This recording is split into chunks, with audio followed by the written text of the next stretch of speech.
महसूस किया कि इस कारण बहुत से लोग जो नहीं दे पा रहे हैं, छोटे छोटे जो व्यवसायी हैं, वो इससे वंचित, बैंक के लाभ से वंचित रह पा रहे हैं। तो उन्होंने तय किया कि अब सरकार उन छोटे छोटे व्यापारियों का गारंटी लेगी। यादव लालू परिवार पे भी हमला बोला, साथ ही साथ सोनिया गांधी पे भी हमला बोला। आपने बोला परिवारवाद है, किस तरीके का परिवारवाद है? आपके ही पार्टी के घटक दल हैं एलजेपी के चिराग पासवान, वो भी तो अभी बने हुए हैं, उनको भी तो आप लोग एनडीए में शामिल किए हुए हैं। तो फिर परिवारवाद सिर्फ महागठबंधन में चल रहा है या एनडीए में भी चल रहा है, ये बताइए। देखिए, इस बात को आप देखिए, हमारे यहाँ के संयोजक ललन जी काफी तेज तर्रार और समझदार भी हैं। हम इनको ये बात कहेंगे कि इन समस्याओं को जो लोकल स्तर पर है आप चिन्हित करें और इसको संज्ञान में लाएं, सरकार के हमको दें और इस पर काम कराने का। पहले गाड़ी को रोक दिया जाता था और रंगदारी टैक्स लिया जाता था, अभी भी टैक्स लिया जा रहा है ट्रक के द्वारा। कोयलर पुल का घटना है, 2 या 3 लोग पुलिस वाले सस्पेंड किए गए हैं एसपी के द्वारा, वहां पे पैसा वसूली किया जा रहा है। तो पहले और अब में अंतर क्या है? अब पुलिस वाले कर रहे हैं, पहले कुछ लोग करते थे। कितना बदला बिहार? बिहार विधानसभा चुनाव से पहले भाजपा व्यवसायी प्रकोष्ठ के जिला कार्य समिति की बैठक आज आरा ग्रैंड होटल में संपन्न हुई। मुख्य अतिथि के रूप में मौजूद रहे विधान पार्षद सह बिहार प्रदेश व्यवसाय प्रकोष्ठ के संयोजक राजेश कुमार उर्फ बबलू गुप्ता। कई तीखे सवाल आशा एक भारत के द्वारा पूछे गए हैं बिहार की जनता के लिए और खासकर व्यवसायियों के लिए। देखिए क्या जवाब मिला, क्या रिपोर्ट रहा। आपका अपना आशा एक भारत को सब्सक्राइब करिए भैया, और साथ ही साथ बेल बटन दबाना ना भूले, क्योंकि बेल बटन दबाइएगा तभी तो खबर फटाफट पाइएगा।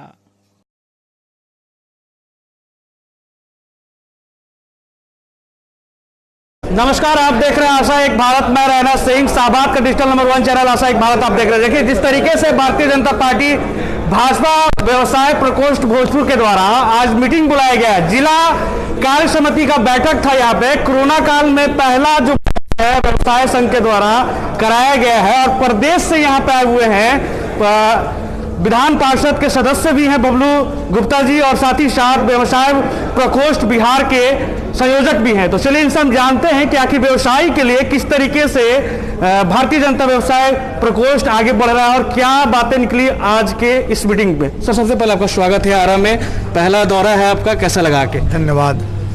देखिए, भारतीय जनता पार्टी व्यापार प्रकोष्ठ का दौरा अभी सभी जिलों में चल रहा है। उसी के दरमियान यहाँ भी आने का अवसर प्राप्त हुआ और यहाँ के सभी कार्यकर्ताओं के बीच बैठक हुई और इस पर संगठन के विस्तार के बारे में चर्चा हुआ और संगठन आगे कैसे काम करेगा उस पर हुआ, और पार्टी की जो नीति है व्यापार प्रकोष्ठ के लिए उस पर भी चर्चाएं हुई हैं। प्रेम पंकज उर्फ ललन जी काफ़ी एक्टिव रहे हैं कोरोना काल में, इन्होंने काफ़ी सारी जगह बांटा है। लेकिन एक सवाल आपने रखा अभी कि 100% में से 90% जो है वो बीजेपी के व्यवसायी से जुड़े हुए हैं, व्यवसायी के लोग बीजेपी से जुड़े हुए हैं। कितना सत्य है और कितना बेनिफिट होता है बीजेपी को इससे चुनावी दंगल में? देखिए, चूँकि हम भारतीय जनता पार्टी इनके व्यवसायियों के हितों का ख्याल रखती है, क्योंकि हमारा ये मानना है कि जब तक व्यवसायी समृद्ध नहीं होंगे तब तक राज्य समृद्ध नहीं होगा, और जब तक राज्य समृद्ध नहीं होगा तब तक देश समृद्ध नहीं होगा। इसलिए हम लोग इनको हमारे साथ ये लगातार रहते आए हैं और आगे भी रहते रहेंगे। संयोजक जी, एक सवाल है, आपने बीच में तेजस्वी यादव लालू परिवार पे भी हमला बोला, साथ ही साथ सोनिया गांधी पे भी हमला बोला। आपने बोला परिवारवाद है, किस तरीके का परिवारवाद है? आपके ही पार्टी के घटक दल हैं एलजेपी के चिराग पासवान, वो भी तो अभी बने हुए हैं, उनको भी तो आप लोग एनडीए में शामिल किए हुए हैं। तो फिर परिवारवाद सिर्फ महागठबंधन में चल रहा है या एनडीए में भी चल रहा है, ये बताइए। देखिए, इस बात को आप समझने का प्रयास करिए। जो हमारा जो दल है उसके बारे में हमने आपको स्पष्ट कहा कि भाजपा की बात कर रहे हैं, भारतीय जनता पार्टी के विषय में। जब ये भारतीय जनता पार्टी व्यापार प्रकोष्ठ का ये है, तो मैंने आपको स्पष्ट कहा कि भारतीय जनता पार्टी किन संस्कारों की पार्टी है और इसमें जो कार्यकर्ता काम करते हैं उनको अवसर प्राप्त होता है, और बाकी दलों में जो कार्यकर्ता काम करते हैं उनके लिए अवसर नहीं है। जैसे हमने कहा, जो हमारे आज अध्यक्ष, इसके पहले अमित शाह जी थे, और अमित शाह जी जब अध्यक्ष थे तो कोई नहीं बता सकता था कि अगला अध्यक्ष जेपी नड्डा जी होंगे। और आज हमारे जेपी नड्डा जी अध्यक्ष हैं, इसलिए आगे कोई नहीं बता सकता है कि जेपी नड्डा जी के बाद हमारे यहाँ को अध्यक्ष होंगे। ये हमारी मंशा थी बोलने की। अच्छा, दूसरी तरफ देखा जाए कि अभी पहले की बात करें, 90 की दशक बात कर रहे थे, प्रदेश से जो आए हुए हैं उन्होंने चर्चा किया कि पहले गाड़ी को रोक दिया जाता था और रंगदारी टैक्स लिया जाता था, अभी भी टैक्स लिया जा रहा है ट्रक के द्वारा। कोयलर पुल का घटना है, 2 या 3 लोग पुलिस वाले सस्पेंड किए गए हैं एसपी के द्वारा, वहां पे पैसा वसूली किया जा रहा है। तो पहले और अब में अंतर क्या है? अब पुलिस वाले कर रहे हैं, पहले कुछ लोग करते थे, कितना बदला बिहार? देखिए, पहले और अब, बड़ा अच्छा सवाल आपने किया कि पहले और अब में अंतर क्या है। घटनाएं घट जाती है। पहले सरकार में जो लोग बैठे थे उसको प्रश्रय देते थे। आप ही अभी बताए हैं अपने ही बात में कि एसपी ने उनको सस्पेंड किया है, यानी कि अब कार्रवाई होती है। अगर कोई घटना गलती से भी घट गया तो हम कार्रवाई करने का काम करते हैं, हम उसको चिन्हित करके दंडित करने का काम करते हैं कि आगे वो काम फिर नहीं हो सके। कई सारे लोन के बारे में चर्चाएं की चली है, मुद्रा लोन के बारे में प्रेम ललन जी ने बात किया। इन्होंने कहा है कि मुद्रा लोन जो है वो सिर्फ और सिर्फ व्यवसाय के लिए, छोटे व्यवसाय के लिए लाया गया है और केंद्र सरकार छोटे व्यवसाय को भी देख रही है। किस तरीके से मुद्रा लोन है, थोड़ा सा बताएं हमारे दर्शकों को, और जो भी देख रहे होंगे वो जानना चाहेंगे। नहीं, गौरव जी ने बड़ा विस्तार से अपने बातों में बताया कि 3 कैटेगरी में इसको बांटा गया, एक 50,000 तक का, एक 5 लाख तक का और तीसरा 10 लाख तक का। इसमें सबसे बड़ी बात क्या है कि हमारी सरकार आने के पहले बैंक का दरवाजा खास लोगों के लिए खुलता था। आप स्मरण कीजिए, जब हमारी सरकार आई तो उसने जनधन खाता खुलवाना का काम किया, यानी कि देश के इकोनॉमी से, चूंकि इकोनॉमी का एक मूल स्रोत बैंक भी होता है, उससे हमारे देश के 90% जनता कटी हुई थी। तो उसको जोड़ने का काम, देश के इकोनॉमी से उसको जोड़ने का काम हमारे प्रधानमंत्री ने जनधन से किया।